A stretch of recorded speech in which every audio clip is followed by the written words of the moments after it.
Exactly, yeah. Oh no, it's Carol from Action Door. You know. I remember you. Yeah, I remember you. I remember you in that video. Yeah, no, integrity, I'd say.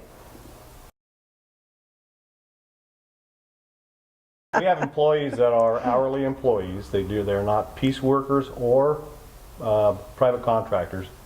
And so they're not in a big hurry to get their job done and get home. Right. They work by the hour. And so if there ever is an issue where an adjustment or something is required, we take care of it, Johnny, on the spot. Yeah.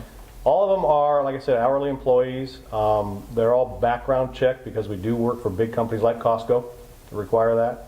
We're licensed, bonded, and insured. And you know, one thing is, it doesn't matter where you live. We don't charge differently based on the fact that you live in South Sacramento or El Dorado Hills. We fix the door properly at the same price, no matter where we're at, or no matter who you are.